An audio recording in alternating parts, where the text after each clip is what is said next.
వాడు చిన్న సినిమాలు తీయన్న, చిన్న సినిమాలు కూడా తీయ అంటుంటే నేను చాలా పెద్ద బ్లండర్ మిస్టేక్ చిన్న సినిమా, పెద్ద సినిమా ఒకటే పని, చిన్న సినిమా ఒకటే పని ఆవిడ చేస్తాడు అని అనేవాడిని. నాకు తెలియక చాలా తప్పులు చేస్తుంటాడు జీవితంలో. తర్వాత అయ్యో అనుకుంటాను, తను లాభం లేదు. అయ్యో అనుకుంటున్నారా? అయ్యో కాదు, చెప్పు తీసుకుని కొట్టుకున్నంత బాధ అనిపిస్తుంది. చిన్న సినిమాలు కూడా బ్లాక్ బస్టర్ ఎందుకు కొట్టకూడదు? మంచి సినిమా తీయాలి, బ్లాక్ బస్టర్ సినిమా తీయాలి, చిన్న పెద్ద తేడా లేదు. కాంబినేషన్ సెట్ చేయడం కంటే ఒక మంచి అద్భుతమైన కథను సెట్ చేసి కొడితే పగిలిపోయే విధంగా సినిమా తీయాలి సంకల్పంతో ఉన్న. కాంబినేషన్ సెట్ చేస్తే ఇప్పుడున్న పెద్ద పెద్ద కాంబినేషన్లకు 3-4 ఏళ్ళు పడతాయి. అందులో ఆగే ఓపిక నాకు లేదు. ఇప్పుడు అద్భుతమైన కథ పట్టుకొని సినిమాలు తీయాలి, బ్లాక్ బస్టర్ కొట్టాలి. రిలీజ్ అయిన చిన్న సినిమాగా స్టార్ట్ అయ్యి రిలీజ్ అయినాక పెద్ద సినిమా కావాలని మనస్ఫూర్తిగా కోరుకుంటాను. సూపర్. రెండు గవర్నమెంట్స్ గారు, రెండు గవర్నమెంట్స్కి బిఫోర్ ఎలక్షన్స్ బాగా సపోర్ట్ చేశారు. అంటే ఇక్కడ కాంగ్రెస్ గవర్నమెంట్ కావచ్చు, ఒక టీడీపీ గవర్నమెంట్ కావచ్చు, అవుట్ అండ్ అవుట్ అంటే మీరు మాట్లాడినంత అవుట్ స్పోకెన్గా ఆ గవర్నమెంట్స్కి ఎవరూ మాట్లాడలేదు. ఇప్పుడు రెండు గవర్నమెంట్స్ అధికారంలో వచ్చినాయి, మీరు సపోర్ట్ చేసినాయి. ఈక్వేషన్స్ ఎలా ఉన్నాయి? ఒకటి గుర్తుపెట్టుకోండి, నా మనసుకు నచ్చితే వాళ్ళు ఎవరైనా కానీ ఎవరు కష్టాలు ఉంటే వాళ్ళ దగ్గర నిలబడటం నాకు అలవాటు. ఇప్పుడు గవర్నమెంట్, ఇప్పుడు లాస్ట్ నేను ఎదురు తిరిగిన గవర్నమెంట్ వాళ్ళు ఇప్పుడు వాళ్ళని అనమాట నేను అన్నాను. ఎందుకంటే వాళ్ళు ఆల్రెడీ కష్టాలు ఉన్నారు కదా, నేను అన్నాను. నా నైజం కాదు అది. ఇందాక మీరు గణేష్ గారు ఇప్పుడు మీరు మాట్లాడుతున్న దానికే ఒక క్వశ్చన్. కష్టాల్లో ఉన్నారు కాబట్టి నేను అనను అన్నారు. మీకు బతుకునిచ్చిన మీ దేవుణ్ణే విమర్శించారు. దాన్ని మేము ఎట్లా చూడాలి? నేనా? పవన్ కళ్యాణ్ గారిని ఏమన్నారు? నేను ఎక్కడో ఊహించుకున్నారు, ఇట్లా ఉండిపోయారు. రేవంత్ రెడ్డితో పోల్చారు, చాలా మందితో పోల్చి మాట్లాడారు. నెవర్. మీరు ఒకసారి వినండి అది బయట. నువ్వు చెప్పు తల్లి, ప్రాణం పోయినా నా డెడ్ బాడీ కూడా పవన్ కళ్యాణ్ విమర్శించి మర్చిపోదు. వదిలే అమ్మ బంగారం, నీకు తెలియదు. నేను చచ్చిపోయిన నా శవం కూడా పవన్ కళ్యాణ్గా నీళ్ళెత్తి చూపుతాం. That is my blood, that is my character. మాట్లాడండి, వినండి అమ్మా. అన్న నేను చెప్పాలి, అమ్మాయికి సమాధానం చెప్పాలి.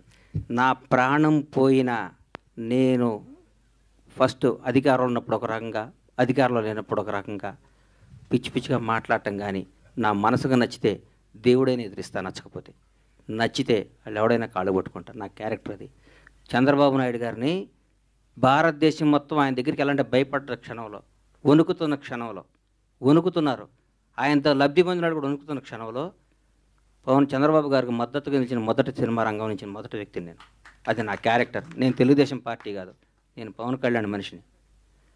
నేను ఎప్పటి నుంచి 2004 నుంచి నేను కాంగ్రెస్ కార్యకర్తని. నాకు పవన్ కళ్యాణ్, నా తల్లిదండ్రుల తర్వాత నేను పవన్ కళ్యాణ్ ప్రేమించాలి. పవన్ నాది బతికే కాదు.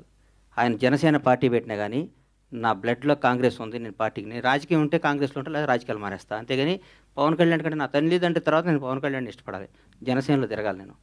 నేను ఏ రోజు ఒక్క రోజు కూడా నా కలలో కూడా బయట కాదు, కలలో కూడా పవన్ కళ్యాణ్ నేను విమర్శించను.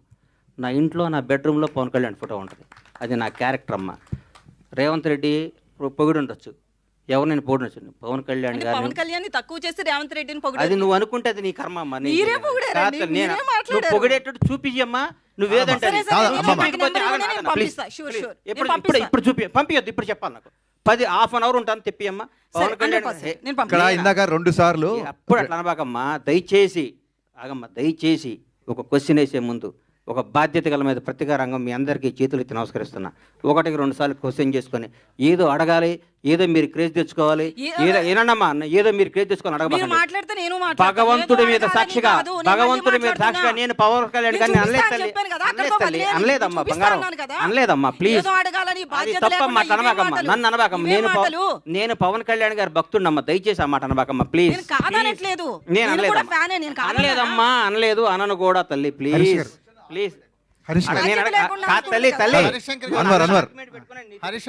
ఒక్క నిమిషం అన్వర్ గారు, ఇందాక ఏమైందంటే 2 సార్లు గ్రేటానందమూర్తి గారు మైక్ తీసుకున్నప్పుడు 2 సార్లు ఎవరో ఓవర్లాప్ చేశారు. గబుక్కను మళ్ళీ ఆయన మేము ఇగ్నోర్ చేసాం అనుకుంటాడు. ఆయనకు మైక్ ఇవ్వండి, ఆయన ఏదో అడగాలను. హరీష్ గారు క్వశ్చన్. అన్వర్ యా సార్, ఇప్పుడు గబ్బర్ సింగ్ అనగానే మనకి అంత్యాక్షరి ఎపిసోడ్ గుర్తొస్తుంది. అవునండి. ఆ తర్వాత చాలామంది డైరెక్టర్లు, చాలామంది రైటర్లు అంత్యాక్షరి ఎపిసోడ్ని రిప్లికా చేసి దాన్ని స్ఫూర్తిగా తీసుకుని రాయడం మొదలెట్టారు. అది పులిని చూసి నక్క వాత పెట్టుకున్నట్టే ఆ ఎపిసోడ్లన్నీ. నేను ఫ్లోలో అవును అనేస్తాను, దీనికి అవును అనట్లేదు. ఓకే, ఇప్పుడు ఉస్తాద్లో అలాంటి ఎపిసోడ్ ఏమన్నా ప్లాన్? కాదండి, నాకు గబ్బర్ సింగ్ వచ్చిన బెస్ట్ కాంప్లిమెంట్, మీరు మరిన్న క్వశ్చన్ నాకు అర్థమైంది. గబ్బర్ సింగ్ వచ్చిన బెస్ట్ కాంప్లిమెంట్ ఏంటంటే, ఇందాక త్రివిక్రమ్ గారు ఆ వీడియోలో త్రివిక్రమ్ గారు మాట్లాడుతారు, హరీష్ బాగా రాశాడు, బాగా చూపించాడు, కళ్యాణ్ గారిని ఫ్యాన్స్ ఎలా అన్నారు. ఆయన తర్వాత ఆ ప్రెస్ మీట్ అయిన తర్వాత ఆయన కారులో కూర్చుంటే ఒక మాట అన్నాడు, హరీష్ నేను ఈ సినిమా చేస్తున్నాను, దబ్బంగ్ చూశాను, కళ్యాణ్ గారు చేస్తున్నాను కదా అని. అందులో మదర్కి వాడే ఒక ఇన్హేలర్ తప్ప దబంగ్లోంచి ఒక చిన్న ఇన్హేలర్ అది తప్ప ఇంకేం వాడలేదు. ఆ ఇన్హేలర్ని ఎందుకు రీమేక్ రేట్స్ అన్ని కోట్లు ఇచ్చి కొన్నారు, మామూలుగా మార్కెట్లో దొరుకుతుంది కదా ఇన్హేలర్ అన్నారు. That is the biggest compliment for me. అయినా ఆయన అంటే త్రివిక్రమ్ లాంటి ఒక రెప్యూటెడ్ రైటర్, ఒక స్టార్ రైటర్ నేను ఎంత శాతం రీమేక్ చేశా అని చెప్పడానికి ఆయన చెప్పిన ఉదాహరణ అది. సో అంత్యాక్షరి కూడా అలాగే వచ్చింది.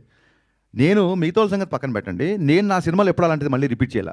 ఎందుకంటే ఇది హిట్ అయింది కాబట్టి దీన్ని పట్టుకొని వేలాడదాం అనేది ఎప్పుడు కాదు. సందర్భంలో కుదిరితే, మళ్ళీ సినిమా సందర్భంలో అలాంటిది కుదిరితే ఖచ్చితంగా పెడదామని. సో ఎగ్జాక్ట్ అంత్యాక్షరి కాకపోయినా ఒక మ్యూజికల్ ఐటమ్ ఒకటి ఉత్సాహంలో ఉంటుంది. అది డెఫినెట్గా థియేటర్లో మంచి ఉత్సాహాన్ని ఇస్తుంది అందరికి. మళ్ళీ ఒకసారి థియేటర్లు షేక్ అవుతాయి అన్న ఒక నమ్మకం ఉంది. అవుతాయి లేదో చూద్దాం. గబ్బర్ సింగ్ సినిమాకి